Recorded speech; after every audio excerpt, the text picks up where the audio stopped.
सरलाई कर्पोरेट नेपालमा स्वागत छ। धन्यवाद छ। आराम हुन्छ?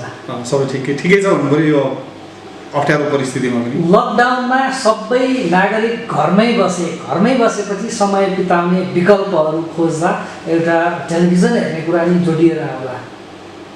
तपाईँ डिस होम सञ्चालन गरिरहनु भएको छ। यो बिचमा धेरै मान्छेले टिभी हेरे भनेर टिभी हेर्नै पर्ने अवस्था रह्यो भनेर मान्ने हो भने यहाँहरूको व्यापार पनि बढ्नुपर्ने हो। कस्तो रह्यो लकडाउन अवधिको व्यवसाय? मैले बारम्बार भनेको पनि छु होइन, यो अलिकति अप्ठ्यारो परिस्थिति आयो। यो खास भन्यो भने हामीले चाहिँ हरेक वर्षको सिजनल अलिकति हाम्रो टेलिभिजन हेर्ने चाहिँ भ्यू गर्ने चाहिँ भ्युअरहरू टाइमअनुसार चाहिँ भ्यू गर्ने ऊ छ होइन। हामीले एउटा ट्रेन्डहरू देखिरहेको छौँ। हाम्रो चाहिँ अलिकति ग्रोथ पनि ट्रेन्ड चाहिँ थियो होइन। तर कोभिड-19 आएपछि साँच्चै भन्ने हो चाहिँ हाम्रोमा त्यो ग्रोथ चाहिँ घटेर गयो है, डिग्रोथै भयो भनौँ न। हेरिरहेका ग्राहकले मैले विचार गरेको थिएँ, मैले अरू प्रदायकहरूसँग सोद्धाखेरि एकदम घटेको भनेर भनौँ न, जस्तो पनि होटेल बन्द भए होइन, पर्यटन व्यवसाय ठ्याक्कै बन्द भए, रेस्टुरेन्टहरू बन्द भए, त्यस्तो खालको होइन कि। तर सङ्ख्या चाहिँ अलिकति बढिरहेको अवस्थामा ठ्याक्कै चाहिँ घट्ने ट्रेन्ड भयो र एउटा चाहिँ स्ट्याग्नेन्ट लेभलमा अहिले छ होइन। प्रडक्टहरू मान्छे घरमा कोचिएर बसिरहँदा उनीहरूलाई इन्टरटेन फिल गराउने, मोटिभेट गर्ने प्रडक्टहरू नभएको त्यस्तो पुग्यो। त्यो पनि हुनसक्छ। अनि अर्को के पनि विभिन्न कारणले हुनसक्छ। एउटा जस्तो भनौँ न, अब काठमाडौँमा बसिराख्नु भएको ग्राहकहरू हुनुहुन्थ्यो, उहाँहरू यहाँबाट बाहिर जानुभयो, जस्तो उहाँहरूले हेर्नु छोड्नुभयो होइन। अब घरमा टिभी होला नहोला त्यो अर्को पार्ट हो। यहाँ अथवा चाहिँ घरमा अरू परिवार पनि आएर परिवारको सङ्ख्या चाहिँ एउटै टिभीमा धेरैजना मान्छे बसेको पनि हुनसक्छ, त्यस्तो खालको पनि हुनसक्छ। तर मैले हेर्दाखेरि चाहिँ समग्रमा त्यो मात्र होइन, अफोर्डेबिलिटीको कुरा पनि आउँछ होइन। मान्छेसँग ठ्याक्कै पैसै खर्च गरिहाल्नु भन्ने पनि नहुनसक्छ। अरू बेला सामान्य रूपले रिचार्ज गरेर आएको पनि रिचार्ज गर्न मुस्किल पनि भयो। अर्को एउटा मेन एउटा चाहिँ कम्पोनेन्ट त्यहाँ पनि थियो, लजिस्टिक्स चाहिँ हामीले मिलाउन गाह्रो थियो। हुन त हामीले डिजिटल प्लेटफर्मबाट नै रिचार्ज गर्ने माध्यम त हामीले बनाइसकेका थियौँ, तर दूरदराजका ठाउँहरूमा चाहिँ त्यो रिचार्ज कार्डहरू पुग्न पनि गाह्रो भयो होइन। यस्ता कुराहरू छन्, त्यसलाई हामीले केही समन्वय गर्ने चाहिँ गऱ्यौँ होइन। त्यसको राम्रो पोजिटिभ फिडब्याक पनि आयो। जस्तो तपाईँहरूले हेर्नुभयो भने हामीले क्रेडिट हामीले दिइरहेको थियौँ, 3 दिनबाट 5 दिन बनाएको थियौँ, 5 दिनबाट हामीले 10 दिन क्रेडिट बनायौँ होइन। भनेको चाहिँ ग्राहकले पैसा तिर्न पाउनु भएन भने चाहिँ हाम्रो कल सेन्टरमा फोन गरेर अथवा चाहिँ SMS पठाएर अथवा चाहिँ अरू मिडियमबाट हामीसँग कम्युनिकेट गरेर 10 दिनको क्रेडिट लिन मिल्छ होइन। त्यसलाई हामीले निरन्तर नै गरिरहेको छौँ। एउटा त्यो गऱ्यौँ। अर्को हामीले के पनि गऱ्यौँ भने पुराना कस्टमर 6 महिनाभन्दा बढी रिचार्ज नभएका कस्टमर 4 लाख जुन कस्टमर थिए, ती कस्टमरहरूको पनि सबै बक्स हामीले खोल्यौँ। यो चाहिँ यो लकडाउन 1 महिनामा हामीले गरेका थियौँ। यो लकडाउनको पिरियडमा अब हेर्नै नपाउने भनौँ न, कतिलाई चाहिँ विभिन्न कारणले अब फाइनेन्सियली पनि गाह्रो भयो होला भन्ने हिसाबले हामीले त्यो पनि सबै प्याकेज चाहिँ हामीले खोल्थ्यौँ। अब यस्तो गर्दाखेरि चाहिँ ठ्याक्क बिजनेसको हिसाबले चाहिँ ठ्याक्क एकदम पोजिटिभ नभएको पनि हुनसक्छ। हामीले रेभेन्यू हो किनभने अब त रिचार्ज कार्ड खरिद गर्नलाई तपाईँहरूको डिस होम दाइ या डिलर दाइसम्म जाने अवस्था पनि रहेन। नयाँ जडान गरेर मार्केट एक्सपान्सनतिर जाने त सम्भावनै रहेन। डिजिटल प्लेटफर्मले पनि कति सपोर्ट गर्यो, त्यो यस्तै होला नेपालको सन्दर्भमा। रेभेन्यूमा कत्रो हिट गर्दो रहेछ? रेभेन्यूमा हाम्रो त्यही अराउन्ड 15% जति हिट गर्यो। त्यो भनेको चाहिँ हामी चाहिँ सेटिस्फाइड हुनुपर्ने छौँ भन्ने मात्रै हो होइन। तर हामीलाई अफेक्ट भएन अथवा चाहिँ अप्ठ्यारो परेन भन्ने चाहिँ होइन। किनभने हामी कम्पेयर गर्दाखेरि अरू मार्केट हेर्दाखेरि साह्रै अप्ठ्यारो सिचुएसनमा चाहिँ हाम्रोमा चाहिँ एकदम मिनिमम हिट भयो भन्ने हिसाबले चित्त बुझाउने उपाय मात्रै हो। नत्र भनौँ न कम्पेरिजन गर्दा मात्रै हो। तर हामी पनि हिट भयौँ। यो हिट नभएको कोही पनि छैन होला। वी आर लकी भन्छु मैले हाम्रो टिमलाई पनि मैले भन्ने गरेको छु। अब हाम्रो चाहिँ हामीले तलब कसैको घटाएका छैनौँ होइन, म्यानेज गरेका छौँ। त्यही अब वर्क फ्रम होम यसरी मिलाएर पनि हामी काम गरिरहेका छौँ। हामी यतै आउँदै थियौँ लकडाउनमा, सबैलाई छोएकै थियो। हजुर तपाईँहरूको सर्भिसमा केही प्रब्लम आउँदा त्यसलाई सल्भ गर्नुपर्ने थियो होला, फिल्डमा जानुपर्ने थियो होला, त्यो सबै चिज म्यानेज गरेर क्वालिटी कन्ट्रोल चाहिँ कसरी गर्नु? सबैभन्दा गाह्रो चाहिँ हामीलाई फिल्ड भिजिट भनौँ न, त्यसमै हो सबैभन्दा गाह्रो भयो होइन। अब सुरुमा त अब सरकारले हामीलाई अब अनाउन्स गर्दाखेरि हामी अति आवश्यकमा हो कि होइन भन्ने पनि अलिकति कन्फ्युजन टाइपको चाहिँ थियो होइन। यता अब काठमाडौँमा मेजर सिटीहरूमा चाहिँ हामीले अब आफ्नै चाहिँ केही सम्पर्कहरू पनि प्रयोग गरेर त्यसलाई चाहिँ के हदसम्म कन्ट्रोलमा भनौँ न अथवा चाहिँ म्यानेज गरेका थियौँ। यो चाहिँ फिल्ड भिजिटको कुरा गरिरहेको छु होइन। तर अलिकति रिमोट एरियातिर अथवा चाहिँ अलिकति सेमी अर्बन एरियातिर चाहिँ तपाईँहरू अत्यावश्यकमा पर्दैन भन्ने खालको चाहिँ उ गरेर कति चाहिँ ग्राहकले त्यो कारणले पनि अघि मैले भने त्यो घट्नुको एउटा कारण चाहिँ मेन कारण त्यो पनि छ कि त्यस्तो ठाउँमा चाहिँ सर्भिस दिन पनि नपाएको अवस्थाहरू पनि हामीले थपेका थियौँ। हामीले त्यसपछि सञ्चार मन्त्रालयसँग समन्वय गरेर हामीले फेरि चाहिँ चिठीहरू पठाएर गऱ्यौँ। त्यसले के हदसम्म सल्भ त गर्यो, तर जस्तो भनौँ न त्यो लकडाउन नहुँदाको समयमा जुन फ्रीली हामीले सर्भिस दिन सक्थ्यौँ नि त्यो चाहिँ हामीले गर्न पाइएन। तर हामीहरूको कल सेन्टर चाहिँ हामीले ओपनै राखेका थियौँ। अब अपरेसनको हिसाबले हामीले यही अफिसमा हामीले चाहिँ 10-12 जना चाहिँ यहाँ सुत्न मिल्ने गरी नै व्यवस्था 12 घन्टा चाहिँ हामीले काम हाम्रो चाहिँ टिमहरूले कामहरू पनि गर्नुभयो होइन। अनि कल सेन्टर चाहिँ हामीले केही टाइम घटायौँ, अब प्र्याक्टिकल अप्रोच पनि लिनु पऱ्यो भनेर। अनि बिहान चाहिँ हामीले त्यही 10 बजीदेखि बेलुका 6 बजीसम्म कल सेन्टरलाई हामीले युटिलाइज गऱ्यौँ। र सबै भनौँ न थोरै सङ्ख्याले धेरै आउटपुट निकाल्ने उपाय के हुन्छ त्यो एफिसियन्सीमा चाहिँ हामीले एकदम ध्यान दियौँ। गुनासोको रेन्ज बढाएको थियो पहिलेभन्दा? गुनासोको रेन्ज पनि खासै त्यस्तो बढेको होइन। मेरो ख्यालमा धेरैले बुझ्नु पनि भएको थियो कि अब यो यस्तो खालको छ सर्भिस आइरहेको छ, यतिको चाहिँ डिसम्बली गरिरहेको छ भन्ने कुरामा चाहिँ मेरो विचारमा ग्राहकहरू चाहिँ सन्तुष्ट नै हुनुहुन्छ जस्तो लाग्छ। त्यसको हामीले ठ्याक्कै मेजर गर्ने हामीले उपाय त थिएन होइन, तर ओभरअलमा चाहिँ सन्तुष्ट नै हुनुहुन्थ्यो जस्तो लाग्छ। तपाईँसँग 10औं लाख ग्राहक हुनुहुन्छ, ठुलो बजार छ, अझै बढाउँदै गइरहनु भएको छ।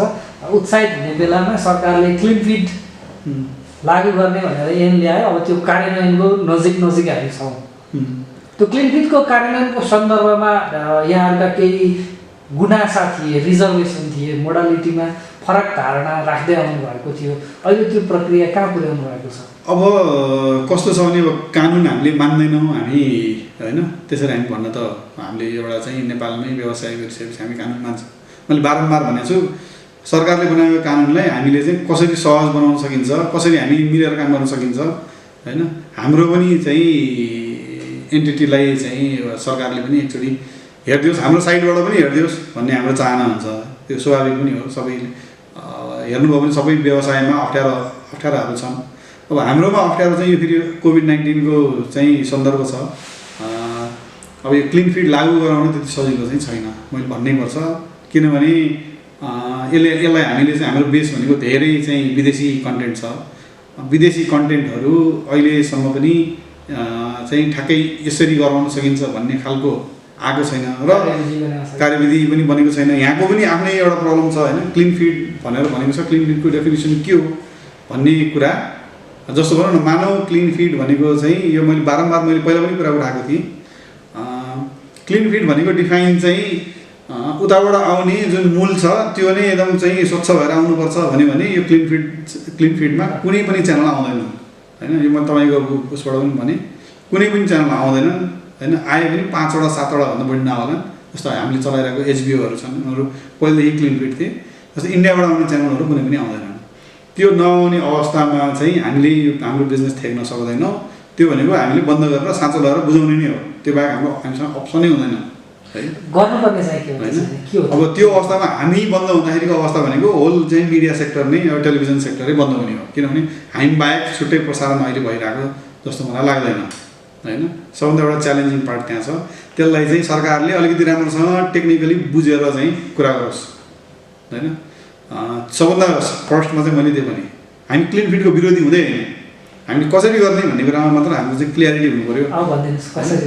कसरी गर्ने भन्ने कुरामा क्लिन फिड होइन, हुने भनेको फिड क्लिनै हो। त्यो भनेको फरक भने क्लिन फिड भनेको चाहिँ प्रसारणै क्लिन आउने होइन। हाम्रोलाई छुट्टै चाहिँ एउटा सेटेलाइटै चाहिँ राखेर हाम्रोलाई चाहिँ प्रसारण गरिदिने भयो भने त्यो क्लिन फिड भयो। त्यो अवस्था चाहिँ छैन। त्यो नेपाली अहिलेको सन्दर्भमा हामीले चाहिँ त्यसको व्यवहार भोग्नै सक्दैनौँ, किनभने सेटेलाइटको कस्ट एकदमै महँगो हुन्छ, त्यसको डिस्ट्रिब्युसन हामीले गर्नै सक्दैनौँ होइन। त्यो चाहिँ बारम्बार चाहिँ इन्डियन चाहिँ ब्रोडकास्टरहरूले भन्दै आइरहेको कुरा हो। र अर्को एउटा भ्रम पनि छ, त्यो हो के भने बङ्गलादेश, पाकिस्तान, श्रीलङ्का र के भन्छ भुटानमा चाहिँ क्लिन फिड लागू भइसक्यो भन्ने छ। त्यो कुरा पनि चाहिँ सफेद झुट हो होइन। त्यो अलिकति पत्रचार गरेर अलिकति बुझ्दियो भने होइन, सरकारले नै बुझ्यो भने त्यसपछि त्यहाँ कसरी गरिरहेछन् अथवा के भइरहेछ भन्ने कुरा बुझ्न पाइयो भने चाहिँ बल्ल त्यसले चाहिँ बल्ल रियल कुरा आउँछ। अहिले चाहिँ तपाईँको च्यानलले चाहिँ के पत्ता लगायो, त्यहाँ के भन्नु छैन। हामीलाई त चिठी नै दिएका छन्, हामीलाई चाहिँ विभिन्न चाहिँ ब्रोडकास्टरहरूले चिठी नै दिएका छन् कि हामीले सोधेर पठाएको छौँ त्यहाँ चाहिँ कसरी गर्यो त क्लिन फिड, त्यहाँ चाहिँ गर्ने हाम्रोमा चाहिँ दिन्न भन्ने भनेर हामीले त उनीहरूलाई क्वेसन गऱ्यौँ नि त होइन। किनभने हामीलाई त व्यवसाय गर्नु छ भनिसकेपछि उनीहरूले क्लिन फिड दिएको छैनौँ भनेर प्रस्ताइसकेका छन् होइन। अब यो त हामीले ब्रोडकास्टरको साइडबाट भन्यौँ, सरकारले पनि त्यहाँका चाहिँ सञ्चार मन्त्रालय होलान् होइन, त्यहाँ कुनै निकाय होला, उनीहरूसँग चाहिँ कम्युनिकेट गरेर कसरी लागू भइरहेछ कि छैन अथवा चाहिँ ब्याक हुनु परेको छ कि कस्तो अप्ठ्याराहरू छन् त्यो कुरा बुझ्यो भने त्यसपछि चाहिँ अब कसरी जाने। यो विन-विनका लागि चाहिँ के मोडल यहाँहरूले प्रस्ताव? अब विन-विन भनेको चाहिँ डिफाइन प्रपरली हुनुपर्छ, किनभने भोलि आज डिफाइन गरेको कुरो होइन, ऐनमा आइसकेको कुरो भोलि चाहिँ कसैले मुद्दा हालेर त्यो गर्न नमिल्ने अवस्था सिर्जना गर्नु त भएन नि त। एउटा पोसिबिलिटी चाहिँ के देखिया छ भने फिड क्लिन भनेको उताबाट आएको च्यानललाई होइन, यहीँबाट चाहिँ हामीले अथवा चाहिँ ब्रोडकास्टरले नै होइन यहीँ आइसकेपछि हाम्रोमा डाउनलिङ्क भइसकेपछि क्लिन गर्ने भनेपछि फिड क्लिन भनेको मैले अब चाहिँ पहिला चाहिँ क्लिन फिड भन्दा चाहिँ पहिल्यै क्लिन भएर आउनु पऱ्यो होइन। अब आइसकेको फिड चाहिँ क्लिन गराउने टेक्नोलोजीहरू छन्, त्यो टेक्नोलोजी युज गरेर हामीले गर्न सकिन्छ कि भन्ने चाहिँ त्यो बिचको ग्याप चाहिँ कसरी पूर्ति हुन्छ? त्यसपछि उताबाट क्लिन फिड गरेर पठायो भने त्यसले सिधै पठाउँदा यहाँ डाउनलिङ्क भएर सरासर प्रसारण होला, हामीले बिचमा त्यो फिडलाई क्लिन गऱ्यौँ भने त्यो बिचको स्पेसलाई कसरी जोड्छौँ? अब त्यो बिचको स्पेसमा के गर्ने भन्ने कुराहरू छन् होइन। जस्तो तपाईँले एकदम उठाउनु भयो, जायज प्रश्न उठाउनु भयो, नेपाल सरकार हो। अब यसमा हामीले भनेको चाहिँ के भने त्यो बिचको जुन ग्याप छ होइन, जुन क्लिन भएको चाहिँ छ एडभर्टिजमेन्ट रहित छ, त्यो त ब्ल्याङ्क हुने भयो।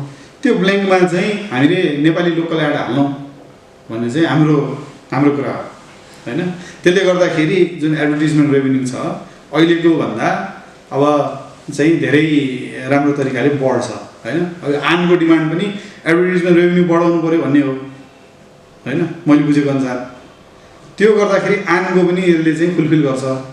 अहिले ऐनमा जे व्यवस्था पास गरियो कार्यान्वयनमा आउँदैछ त्यो एक्जिस्टिङ व्यवस्थाभित्र यो चिज लागू गर्ने स्पेस छ? अहिलेको ऐनले त एउटा लाइन मात्र बोलेको छ, विदेशी च्यानलहरू विज्ञापन रहित हुनेछ मात्र भनेको छ। नेपाली विज्ञापन हाल्न पाइन्न भने त छैन, त्यसरी डिफाइन गरेर पनि छैन। त्यसरी डिफाइन गरियो भने तपाईँले भन्नुभएको कुरो लागू गर्न मिल्ला होइन। नेपाली विज्ञापन हाल्न मिल्दैन पनि भनेको छैन, तर त्यहाँबाट के भनेको छ भने क्लिन फिड विज्ञापन रहित हुनेछ भनेर भनेको छ होइन।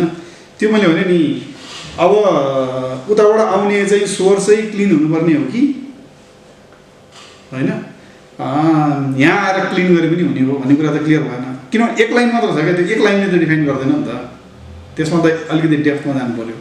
अब यसका अप्ठ्याराहरू के छन् भन्ने कुरा पनि बुझ्नु पऱ्यो होइन।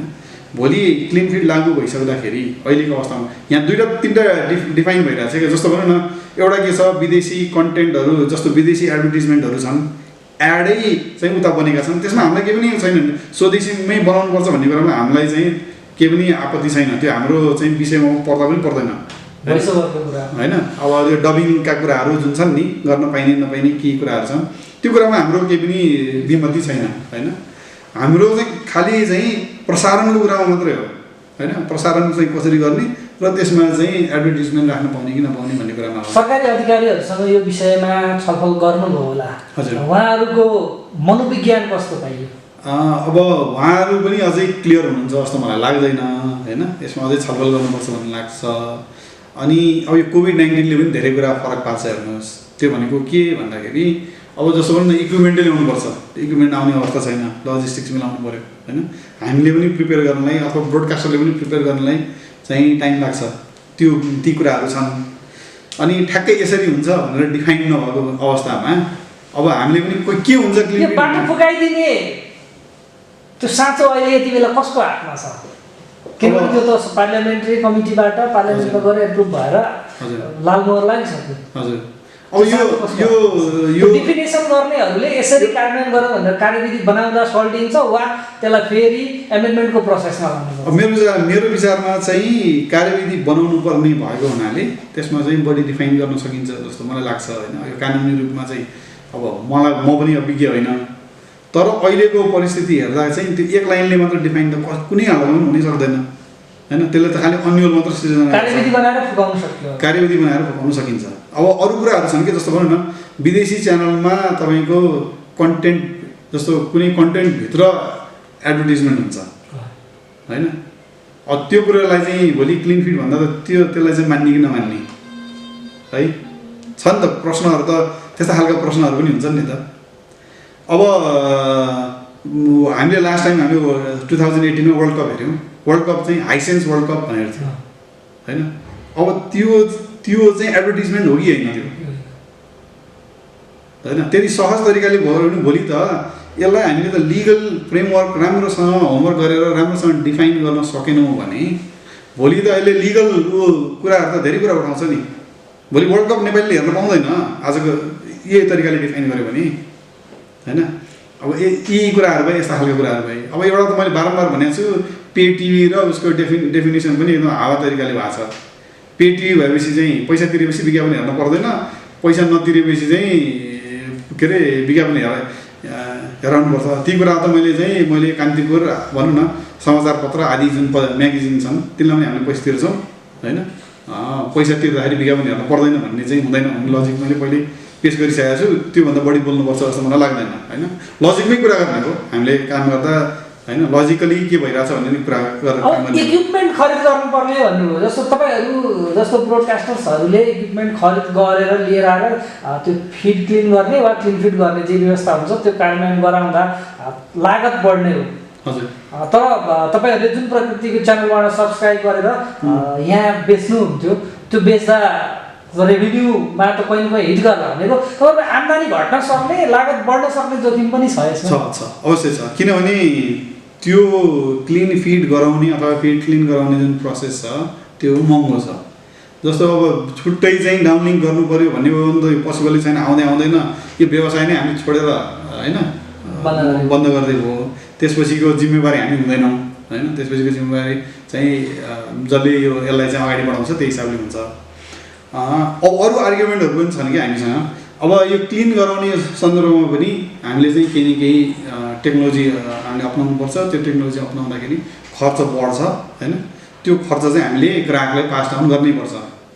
त्योभन्दा तपाईँहरूले एउटा च्यानल खरिद गर्ने बेलामा तिम्रो विज्ञापन चाहिँ हामी कहाँ बस्दैन, कन्टेन्ट मात्रै बजाउँछौँ भनियो भने पैसा बढी तिर्नुपर्ने अवस्था हुन्छ कि त्यो चाहिँ मलाई त्यसरी बढी भन्दा पनि त्यो टेक्नोलोजीकै कस्ट चाहिँ बढी आउँछ।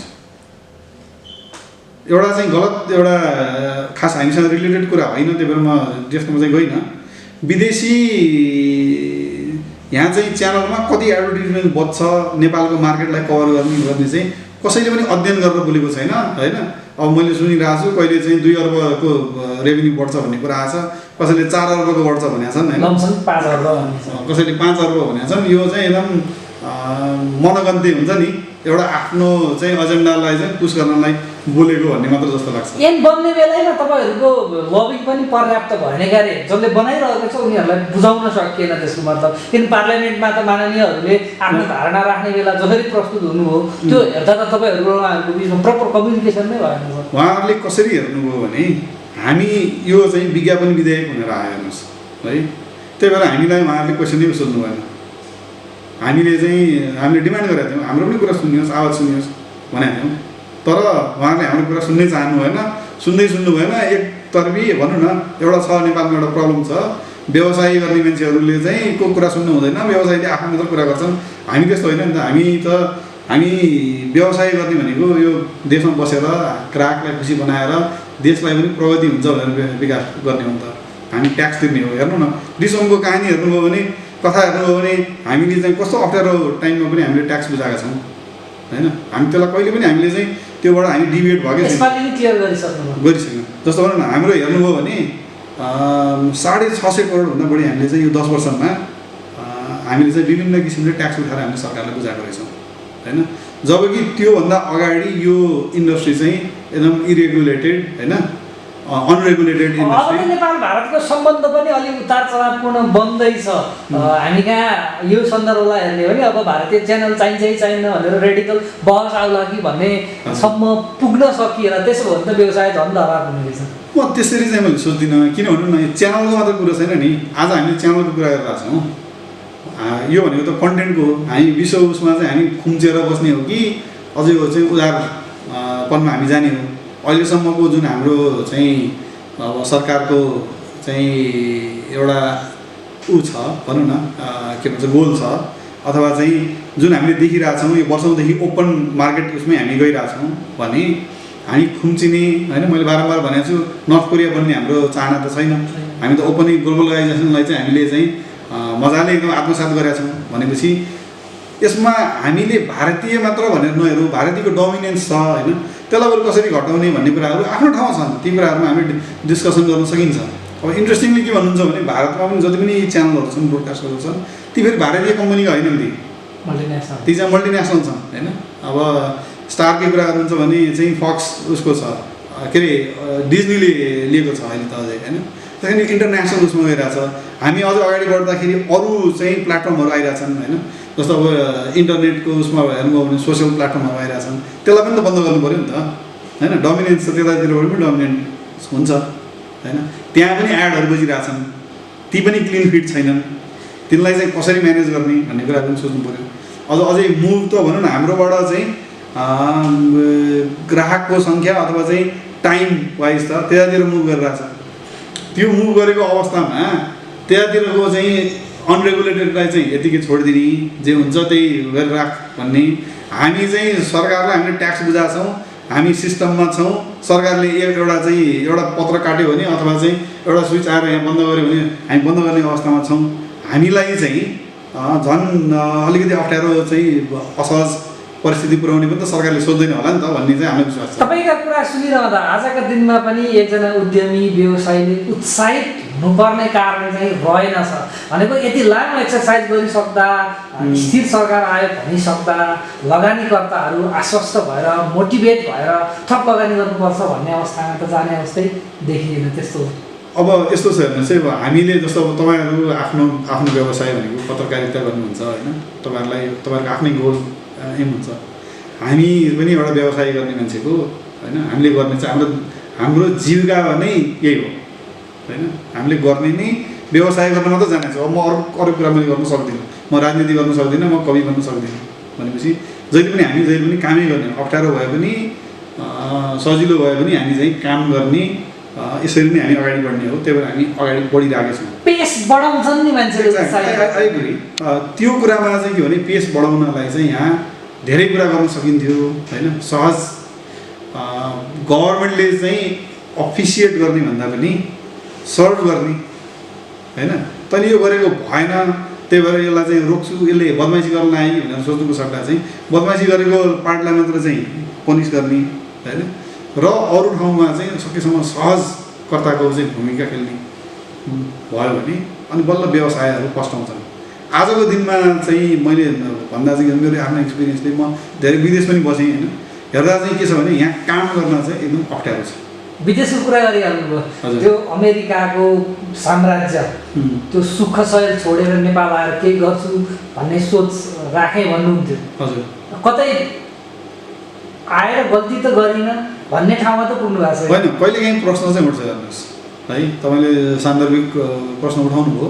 कहिलेकाहीँ चाहिँ यो झमेला यो हुन्छ नि सामान्यभन्दा सामान्य कुराहरूमा पनि चाहिँ समय चाहिँ गुजार्नुपर्ने होइन।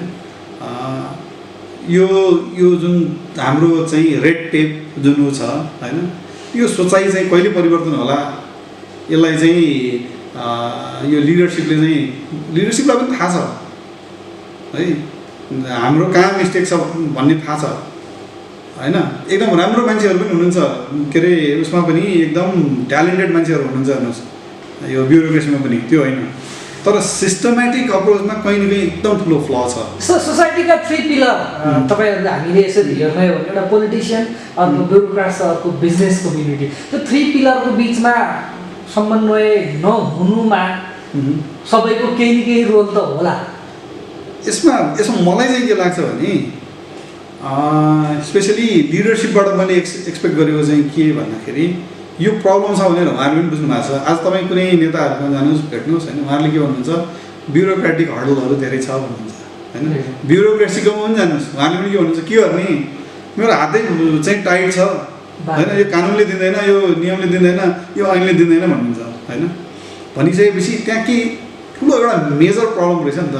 जस्तो भनौँ न, हामीले अब 46 सालको आन्दोलनपछि प्रजातन्त्र आयो होइन, 63 को पछि गणतन्त्र आयो।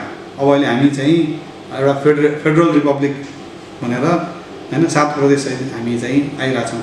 देश चाहिँ एउटा उभो लागिरहेछ। मेरो अट्र्याक्सन, म नेपाल फर्किनुको मेन अट्र्याक्सन नै त्यही हो, किनभने अब नेपाल चाहिँ अर्को जुगमा चाहिँ जाँदैछ भन्ने हिसाबले म फर्केको हो नि त। तर जुगमा त गएन होइन, म गएन पनि भन्दिनँ, गइरहेछ, तर पेस चाहिँ साह्रै स्लो भयो होइन। अब गर्नुपर्ने के हो भन्दाखेरि नेताहरूले सोच्नुपर्ने, मेरो विचारमा चाहिँ लिडरसिपले सोच्नुपर्ने चाहिँ अब यो सिस्टममा फ्ल छ भन्ने उहाँहरूले पनि बुझिराख्नु भएको छ। यसलाई चुस्त बनाउने तरिका के हो?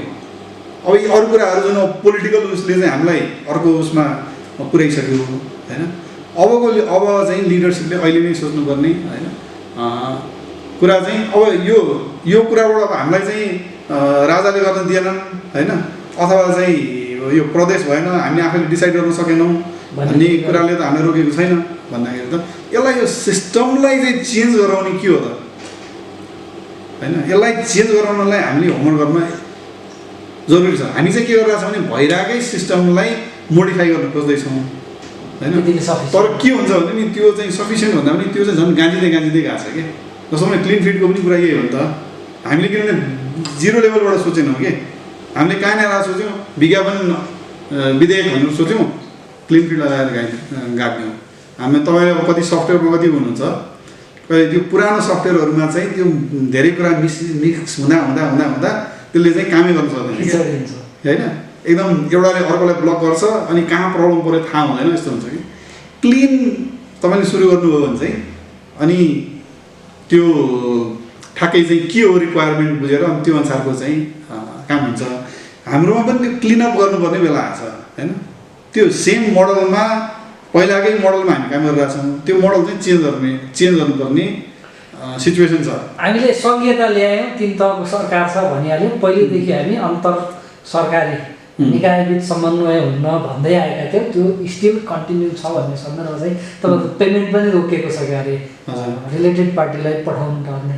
हजुर, त्यसको सन्दर्भ के थियो? अब यो भनेको त अब सानो कुरा हो भन्छु मैले होइन। यो एउटा हामीले रेगुलर गरिरहेको काममा अब केही चाहिँ अब मन्त्रालय र राष्ट्र ब्याङ्क बिच चाहिँ केही मिसअन्डरस्ट्यान्डिङ भएर त्यसको चाहिँ भागीदार चाहिँ हामी भइरहेछौँ होइन। अब आई होप अब आजै क्लियर हुन्छ होला, त्यही भएर यसमा धेरै चाहिँ थप कुरा नगरौँ।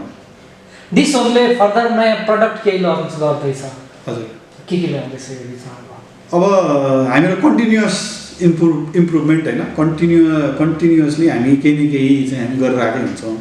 अब त्यसमा हामीले एकदम फोकस गर्ने कुरा भनेको चाहिँ के हुन्छ भने ग्राहकलाई सकेसम्म सजिलो कसरी बनाउने है, नम्बर 1 फोकस हामीले जहिले गर्ने पनि त्यही हो होइन। सरकारले पनि त्यसरी सोच्दै हुन्थ्यो जस्तो लाग्छ होइन। त्यसलाई चाहिँ प्रायोरिटी राखेर हामी सबै काम हामी त्यसरी गर्छौँ। बिचमा इन्टरनेट जोड्ने हल्ला थियो होइन, इन्टरनेट पनि हामी सुरु गरिसक्यौँ। अहिले हेर्नुभयो भने हामीले चाहिँ अहिले यो उसमा के भन्छ यो भैँसीपाटी एरिया, त्यसपछि तिनकुने बानेश्वर एरिया र अहिले कपन एरियामा चाहिँ हामीले चाहिँ सुरु गरिसकेका छौँ, र उता पूर्वमा इटरीमा हामीले सुरु गरिसकेका छौँ। यसका ग्राहकले अब टेलिभिजनसँगै अब म इन्टरनेट सर्भिस पनि खरिद गर्छु भन्यो भने के गर्नुपर्छ? त्यसको प्रक्रिया के हुन्छ? त्यसको भनेको त्यही हामीले जो ग्राहकहरू हुनुहुन्छ उहाँहरूले अथवा चाहिँ नयाँ डिसोम नभएका ग्राहकले पनि डिसोम फाइबर नेट भनेर हामीले इन्ट्रोड्युस गरेका छौँ। अब त्यो हामी सबै ठाउँमा नपुगिसकेको हुनाले प्रचार प्रसार हाम्रो अलिकति कम छ होइन। हामी चाहिँ एरिया छुट्याउँदै गरेका छौँ। यो कोभिड-19ले पनि हामीलाई अलिकति ढिलो गरायो। नत्र हामीहरूको प्लान चाहिँ के छ भने विदिन यो वर्ष भनौँ न 77 सालभित्र चाहिँ काठमाडौँको हामी कुनै पनि कुनामा पुगिसकेका हुन्छौँ र त्यो बाहेक नेपालको मेजर सिटीहरूमा हामी पुगिसकेका हुन्छौँ। त्यसको लागि नयाँ डिभाइस आवश्यक पर्छ वा पुरानो डिभाइसमा थोरै दायाँ बायाँ गर्दा होइन, हामीले यो चाहिँ वायर बेस्ड नै हो होइन, वायरलेस होइन, वायर बेस्ड नै हो, केबल वायरबाटै जान्छौँ। त्यसमा त्यो भएर डिभाइस चाहिँ छुट्टै नै चाहिन्छ। तर हाम्रो जस्तो बिलिङहरू हामी चाहिँ एउटै प्याकेजमा हामी बिलिङ गर्दैछौँ। तपाईँले वायर भनिहाल्नुभयो, केबल चाहिन्छ भन्नुभयो। केबल प्रसारक सङ्घ र तपाईँहरूको बिचमा व्यापारको साम्राज्य विस्तार गर्ने सन्दर्भमा केही असमञ्जस्यताहरू देखिन्छन्? त्यस्तो अहिलेको सन्दर्भमा देखिन्छ जस्तो मलाई लाग्दैन होइन। पहिला चाहिँ कस्तो थियो भने हामी नयाँ प्लेयर भयौँ, एउटा चाहिँ इस्टाब्लिस्ड ऊ थियो र हामी डिजिटलमा आयौँ र केबलहरू चाहिँ स्टिल एनालगमा भएको अवस्था थियो। त्यसमा हामीले चाहिँ डिजिटल रेभोल्युसन भनौँ न, यसमा चाहिँ हामीले लिड गऱ्यौँ र अहिले अब सबैजना डिजिटल माध्यममै हुनुहुन्छ। त्यो भएर खासै त्यस्तो कन्फ्युजन त्यस्तो अहिले चाहिँ खास छैन। फेरि हामी पनि आफै पनि सिम टिभी हामीले चाहिँ त्यसको जिम्मेवारी हामीले नै ल्याएको छौँ। त्यसले गर्दाखेरि पनि यो चाहिँ अब नजिक भएको छ भनौँ न, एउटै इन्डस्ट्री मै के अरे छुट्टा कम्पिटिटरको आधारमा मात्र हामी बसिरहेको छौँ। मतलब त तराई क्षेत्रमा वा केही पहाडी पनि ठुला सहर एरियामा भारतीय डिटिएचको सहज पहुँच देखिन्छ नि, त्यसलाई घटाउनका लागि त्यो त हाम्रो इकोनोमीसँग नेसनालिटीसँग धेरै चिजसँग जोडिएर आउँछ। त्यसलाई न्यूनीकरण गर्नका लागि हामीले आफ्नै तर्फबाट के इनिसिएसन गरिरहनु भएको छ? सरकारी निकायलाई कसरी अब हामीहरूले आफैले चाहिँ भनौँ न अब कारवाही गर्न सक्ने त्यस्तो खालको अवस्था होइन। हामीले यो कुरा उठाएको त धेरै भयो होइन। 7-8 वर्ष हामी सुरु हुने बेलादेखि नै यो भारतीय डिटिएचलाई चाहिँ विस्थापित गर्ने योजना ल्याउनै पर्छ। यसले चाहिँ देशलाई धेरै बेफाइदाहरू गरिरहेछन् होइन। अनि त्यही सन्दर्भमा हामीले धेरै कोसिस पनि गऱ्यौँ गर्दाखेरि, तर यो चाहिँ लार्ज स्केलमा अथवा चाहिँ एकदम डेप्थमा गएर चाहिँ यसको रिजल्ट चाहिँ कहिले पनि आएको छैन। आज पनि हेर्नुहुन्छ भने हामीसँग 1 महिना 2-3 महिना अगाडिको डेटा नै हेर्नुभयो भने पनि 15% चाहिँ हामीले गरेको पनि होइन, थर्ड पार्टीले गरेको सर्वेमा पनि 15% डिटिएचको पेनिट्रेसन छ भनेर प्रष्ट देखिन्छ होइन। विदेशी डिटिएचको पेनिट्रेसन छ भनेर प्रष्ट देखिन्छ र यो क्लिन फिडलाई पनि राम्रोसँग हामीले चाहिँ म्यानेज गर्न सकेनौँ र हामी ब्याक हुनुपर्ने अवस्था आयो। अथवा भनौँ न ब्याक भन्नु खोजेको डिसोम जस्तो प्रदायक र अरूले पनि चाहिँ हामी चाहिँ मार्न पऱ्यौँ, त्यस्तो खालको अवस्था आयो भने र हाम्रो एक्जिस्टेन्समा क्वेसन आयो भने चाहिँ नेपालमा भारतीय डिटिएचको बिगी चाहिँ अहिले यो 15%बाट बढेर 35-40-45% नपुग्ला भन्न सकिँदैन। किनभने हाम्रो ओपन बोर्डर छ, स्काई ओपन छ। यो कुरा राम्रोसँग प्रश्नसँग बुझ्नुपर्छ।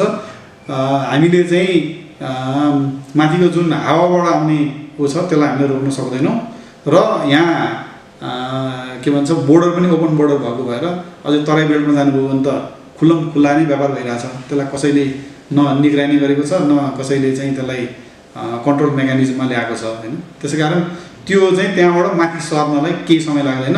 हामीले नै हो धेरै हदसम्म विस्थापित गरेको, डिसोमले नै हो विस्थापित गरेको। हामीले चाहिँ विभिन्न स्किमहरू ल्याएर हामीले पहिला विस्थापित गरेका थियौँ। भोलि ती ग्राहक चाहिँ फेरि फर्केर उतै नजालान् भन्न चाहिँ सकिँदैन। डिसोमले आइपिओ जारी गर्ने सन्दर्भ पनि बेला बेलामा उठ्ने गरेको छ। त्यसमा केही तात्विक प्रगति भइसकेको छ? अब त्यसका प्रोसेसहरू छन् होइन। हामीले टार्गेट गरेको चाहिँ असार मसान्तभित्र हामी गर्छौँ भन्ने हामीले टार्गेट गरेर हामीले काम सुरु गरेका थियौँ। यो दुर्भाग्यवश यो कोभिड-19ले कार्यालयहरू पनि बन्द रहने भएको हुनाले चाहिँ केही डिले चाहिँ छ। तर हामीले प्रोसेस गरिसकेका छौँ। हामी जस्तो अब रेटिङको कुराहरू हुन्छन् होइन। कति अमाउन्ट? हामी धेरै गर्दैनौँ, हामी 10% हो हामीले चाहिँ गर्ने। त्यो भनेको अबाउट 22 लाख किता जति हुन्छ होला। त्यो चाहिँ फ्रेस भ्यालुमा हुन्छ कि? त्यो फ्रेस भ्यालुमै हुन्छ। फ्रेस भ्यालुमा हुन्छ। हस्, महत्त्वपूर्ण समय र विचारका लागि यहाँलाई धेरै धेरै धन्यवाद। तपाईँलाई पनि धेरै धेरै धन्यवाद छ।